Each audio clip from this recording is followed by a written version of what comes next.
What if you didn't worry?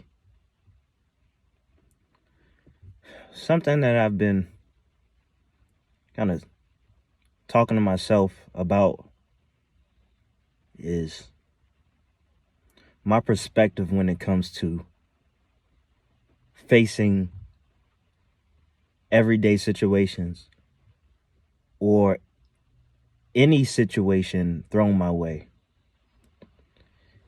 Historically, I've known for myself to be weighed down by circumstances that I found myself in, you know? So I understand that it's easier said than done when you tell somebody, don't worry.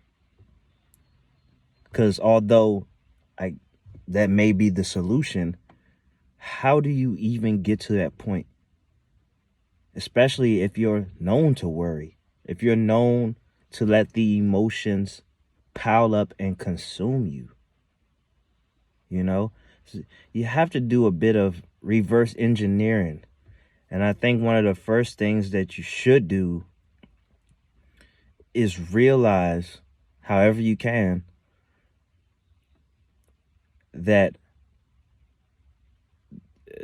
the weight that you allow to be pressed upon you, the emotions that you allow yourself to feel, if you don't have control over it, they actually make things worse. And so your perception makes the problems worse. It doesn't make it better. It doesn't make it better because oh no, that bad thing has happened and I have to feel this way because I have to feel this way. It's a bad thing. But what if you look at it rather stoic-like? Just observe. And obviously this is a practice for me because it's just not a given. I've always been fairly emotional, extremely emotional. The equalizer for me was spending a lot of time alone. And so I didn't really have to showcase how emotional I was. But when I did showcase it, I would often do and say things that I just couldn't take back. And I didn't like the outcome of those situations when I did and said things I couldn't take back. And so I resolved to make some changes. Not to live in a vacuum and say, or pretend like I was never that person or I never did those things, but so I could have a greater outcome. And I'm not just living for myself at this point. So I have to wisen up. I have to smarten up. I have to be more mature with the decisions that I make. Okay? And so all things being equal, whether if you're extremely emotional or you have no emotion at all, the situation's the same. The difference is the clarity that you have from keeping heavy emotions at bay, for having control, for putting things in order, for allowing yourself to look at things with a clear head. You're looking at things with a hot head and you're so emotional, well, then you may choose to not look at it at all, or you'll look at it in a pessimistic manner or too much pessimism, and you are making the mountain bigger and or making yourself smaller. You're making yourself smaller than your problems. That's just going to wear you out. Now, your solution, your unofficial solution, is to put it off till tomorrow. I'm just going to drink and smoke this away. You know, we never really think that far. So as far as we're concerned, we're drinking and smoking it away till we feel better. Notice how we do these things to make ourselves feel better. And then you tell me that it doesn't make sense to figure out how to look at your problems as if they're not even your problems. You know, you say there's some, like, you look at it as if there's somebody else's problems, and you say, well, if that were me, I would do this and I would do that and that. You see how cool you are when it comes to other people's problems. When it's your problems, it feels like you got the weight of the world on you. Yeah.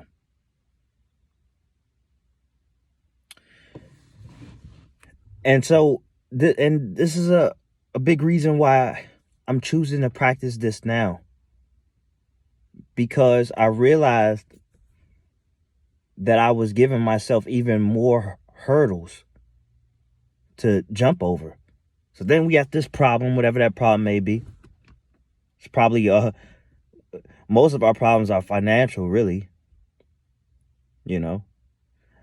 So you got that problem, and then you got to worry about it, and now you don't really want to do anything. Now you just want to curl up under the covers and eat ice cream and get high and get drunk. Problems ain't gonna go away, but, could deal with them later. And even as I'm saying that doesn't really sound like the worst thing. Now, does it? And that's because if you do put something off until tomorrow, and you literally put it off until tomorrow, the next day, well, that's not really that bad. But we don't do that now, do we? We put it on layaway. A layaway we never quite pay for either. It just, man, tomorrow is always so much better. The thought of tomorrow.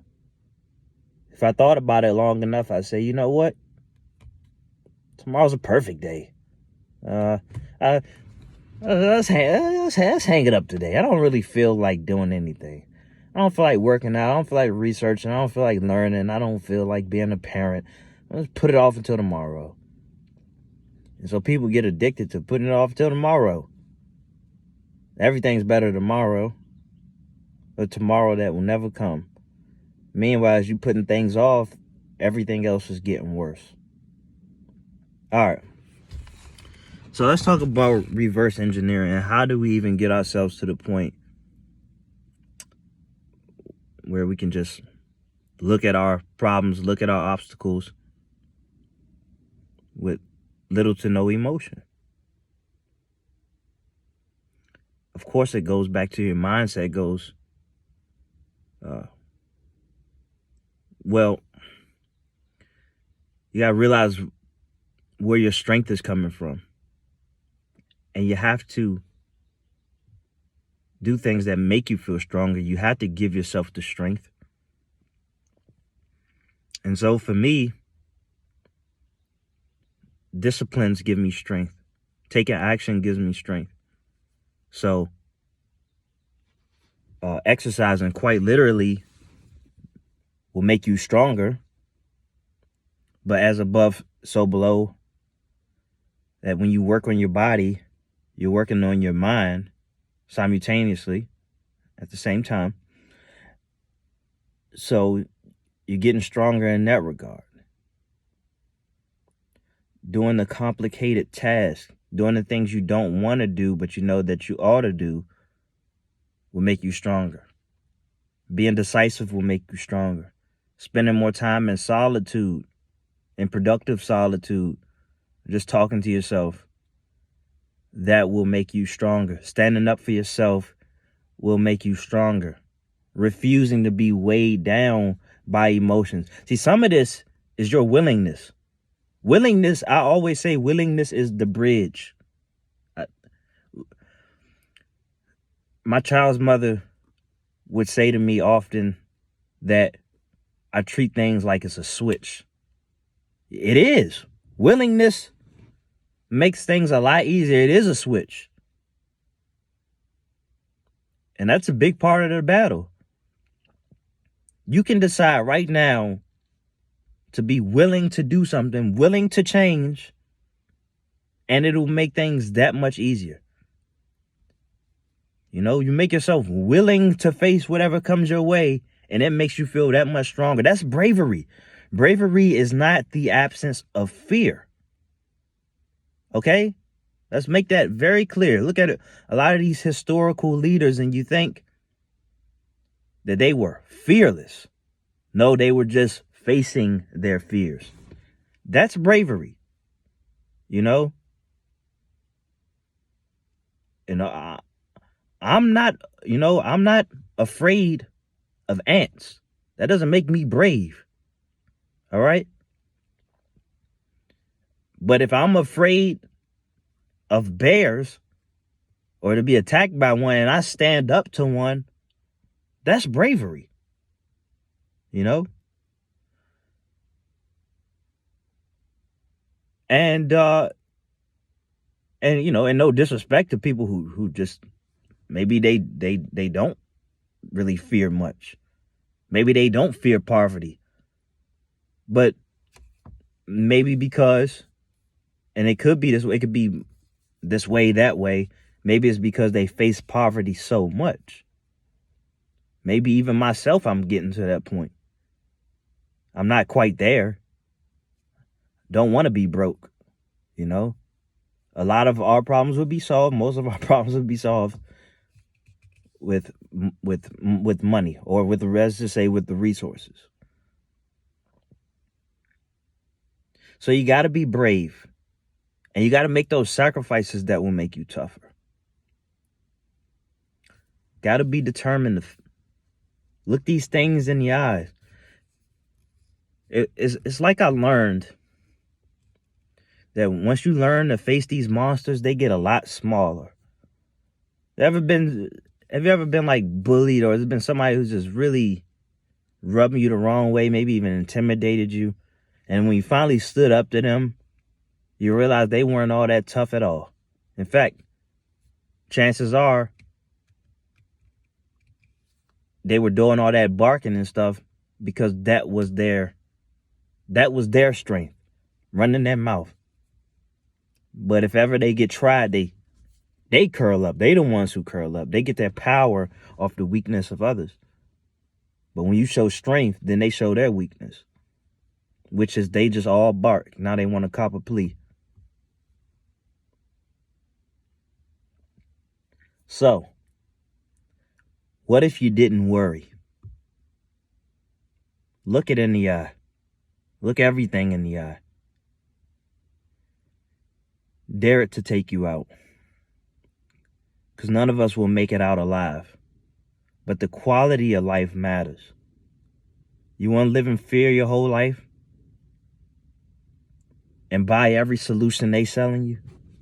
Even if it's against your own good, you don't even want to think for yourself. You let other people think for you. Is that what you want? As you get up and you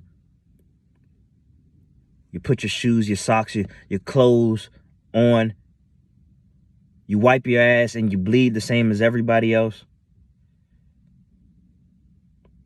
and you want to follow somebody else's lead your whole life because you're fearful and you think so low of yourself that you couldn't possibly think for yourself that other people have better solutions for you all the time. You don't know how to think for yourself. Is that what you want? All right. So dare to be brave. Even if you feel fear, face it anyway. And it will make you stronger. And it'll get you to the point where you can look at problems with a cool head. What do they say? Cool heads prevail. There you go. I should have started off with that one. Cool heads prevail. All right, thank you.